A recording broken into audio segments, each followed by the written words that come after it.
Welcome to Live the Dream with yours truly, Marty Kaiser. Buckle up and let's get started. Happy Tuesday, everyone. This is Marty Kaiser with our first Tuesday podcast. As I mentioned on our previous podcast on Friday, starting today, we're going to twice a week podcast, Tuesday and Fridays, and we're going to limit each podcast to approximately 20 minutes.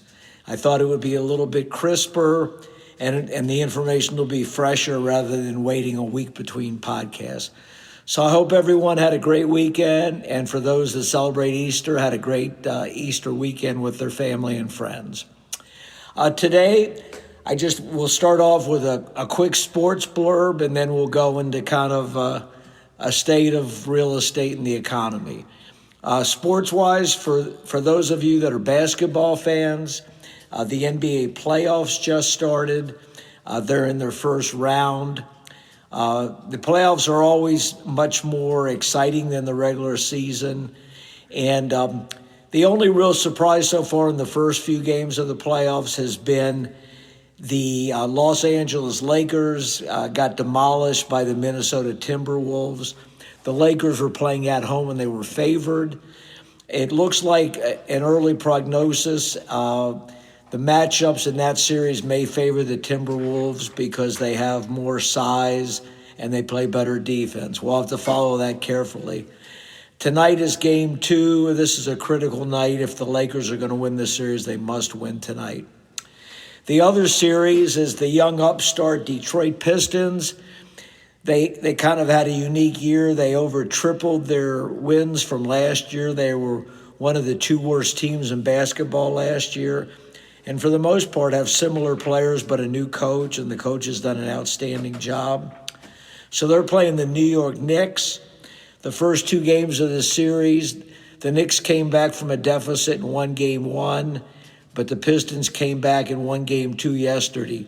So far, just looking at the 2 teams without any knowledge of historical data, the Pistons look like a better team. So we'll see what happens. If the Knicks lose, being it's a major media market like New York, there's going to be a lot of outflowing of criticism, and probably there'll be a certain percentage of people that'll call to have the coach terminated. So we'll see. So that's all about sports, but basically they have games on every night. So if you like basketball, they're on TNT, ESPN, and the NBA channel. In current events, so to speak, our economy and government is more than topsy-turvy. The cutbacks that they've announced by the State Department, by our medical departments through NIH and research, they're talking about minimizing or eliminating some of our satellite transmission data, which has been very important for us. There's too many things for me to keep track of. The only thing I'll say is the more information that comes out, the more disturbing it is.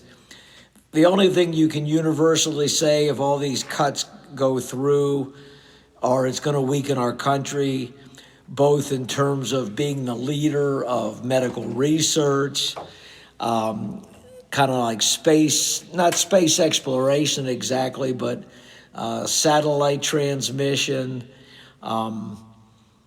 helping the less fortunate people in a variety of ways, and trying to minimize the success of China and Russia infiltrating some of these less fortunate areas. If we pretty much turn off the faucet on some of the things we've tried to do from a humanitarian standpoint. We'll just have to wait and see. I think most people, without regard to their political affiliation, are quite concerned. There's been a lot of historical data that's come out in the last few days saying that a lot of experts feel that the current administration and President Trump's first 100 days in office are the worst in the history of this United States. Not only because they haven't really done anything that seems to be beneficial to the country, but they're just taking an axe to everything with really no forethought to the ramifications of these actions. The analogy I gave last week on every day or week seems like dog years is really an accurate synopsis. More and more people are using that analogy now because pretty much all the news that comes out is not very positive. And they're trying to do a lot of illegal activities with disregarding the legal system. They're threatening to terminate the head of the Federal Reserve, which is illegal. There's just a lot of things. And regardless of who was in the White House and what political party they were and what type of ideas they had, we have to check the power of any one individual. This particular president wants to have unfettered power, just like his seeming compatriot, Vladimir Putin. And so it's very scary to me. And like I said, the population now, in terms of popularity, have given President Trump the lowest popularity rating of any president in recent history through the first 100 days. What he's doing is only approved by around 42% of the population right now. Regarding real estate, nothing dramatically different. As I've mentioned in previous podcasts, with all the uncertainty in the economy and tariffs and things of that nature, the only vehicle that may be somewhat unaffected is our pre-owned real estate market, because a lot of these changes won't have the impact on them. We just have to keep people's confidence up in the sense that if they need to buy a house now or they want to buy a house now, if they're financially equipped to buy a house now, they shouldn't delay those purchasing decisions. Where new home prices go is kind of a point of two different types of discussions or evaluations. One point of discussion is the tariffs are going to force builders to raise the prices. The other point of discussion is if new home activity declines significantly, which the evidence of that has somewhat started. Some of the builders, such as KB Homes, who I mentioned in Friday's podcast, may feel it necessary to reduce their prices to keep their companies in kind of operation and to get rid of any inventory products that are out there. So that'll be an interesting phenomenon to see. But in either event, this is going to be a crazy roller coaster ride, I think, for the foreseeable future. One of the things that would be helpful from my perspective is if our elected officials weren't so reluctant to criticize the president, especially ones on the Republican side. They're so fearful that they'll get censored by the president, or he'll come out in such an aggressive way that's going to make it more challenging for them to get reelected, because he'll try to employ what's called a technique of primarying. And that basically means he'll try to raise money and get a groundswell of support for a candidate running against the incumbent if the incumbent's a Republican. So unfortunately, to this date, most of the Republicans have shown a lack of backbone. The problem with that is, if you don't say anything, you're giving this president a mandate to do things that are against all American culture. And it doesn't matter your political stripes. As I've mentioned previously, I'm an independent. But if we want to maintain a democracy here and follow the rule of law, we have to speak up when we see these things. And it's clear to me that a lot of the Republicans know that what's going on is bad for the country, but they're spineless. And it's a shame, because it's all about power and money. Just like, some of the things you're reading about are going to benefit some of these principals that the administration has appointed. Like Elon Musk, his space division is going to generate a lot of funds from the government. And there's other folks that I can't even remember. It's like an alphabet, but there's other people involved in his administration that are going to benefit financially in their businesses or companies as well. It's just very, very unfortunate. There needs to be a clear separation of politicians and their policies relative to their personal wealth. But unfortunately, that line has been severely blemished. And unless strong legislation is passed, that trend is going to continue.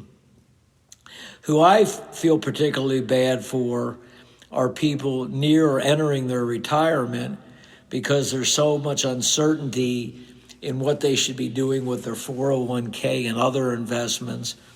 You know, the prevailing thought for most people that have investments in the stock market is to take a long-term perspective, because the stock market has cycles. It goes up and down. But over the long term, it obviously is at a higher level than when you first invested. And that probably will still hold true. The trouble is, if you're nearing or in retirement, time is not your ally. So you either, you have to make some hard decisions. And I certainly wouldn't advise people on their finances. They should consult with their financial advisors for those that have them. There's clear statistical evidence that if you have a good financial advisor, even though you're paying them a fee, in the long term, you're going to do much better with your financial investments and growth than if you don't have a financial advisor. So hopefully that gives some of my listeners a little bit of pause, and they can kind of think on what's going to serve their needs and interest in the best way. But you really have to do a little bit of analysis. I think it's more important for our citizens more than ever to stay informed, because it's like anything else. Once things change, they're always more difficult to change back. For example, when do you remember a government or a jurisdiction that makes a change to raise money, give that money back to the people that are paying that money? I'll use an example, a real estate analogy. As you probably know from listening to me, I do a lot of business in the Hunters Creek area. And Hunters Creek has a massive homeowners association. When you look at their balance sheet, they collect a lot of revenues. But the one revenue that I'll discuss a little bit is, if for those of you that have lived in Florida for more than 20 years, we had 4 hurricanes in 2004, if you can remember, that took place in less than an 8-week period, and that's unparalleled in our history here. Well, it was either the first or second hurricane, I think it was Charlie, in Hunters Creek, did a more than normal amount of damage compared to what we experience normally. And especially in Hunters Creek is known for their beautiful community landscaping. It's really a paradise when you drive in. And it's one of the reasons that people like living here. The landscaping along with the park system is really nice. Well, they suffered a lot of landscaping damage. From what I was told at that time, it was over $1 million, and it was uninsured. So one of the changes that were made, and that wasn't necessarily the reason that was given, but they called it a working capital fee. So starting in 2005, for everybody that buys any type of property in Hunters Creek, whether it's a condominium, a townhouse, or a single-family home, the fees that they pay to the Hunters Creek Association, give or take, average about $1,200. A small portion of that is the HOA transfer fee. The largest portion of that is working capital. So if you think about that in broad terms, you have anywhere, depending on how busy real estate is in a particular calendar year and such, you have over 200 or 300 transactions a year, and you have 1,200 transactions a year. So when you do the math, that's an additional 6-figure income that Hunters Creek is collecting. And obviously they need to have reserves, but a lot of the other money, you could argue about, are they maximizing the utilization of that? I'm not saying they are or they aren't, but this is an example of monies that have been collected now for 20 years, and they certainly don't go down in cost.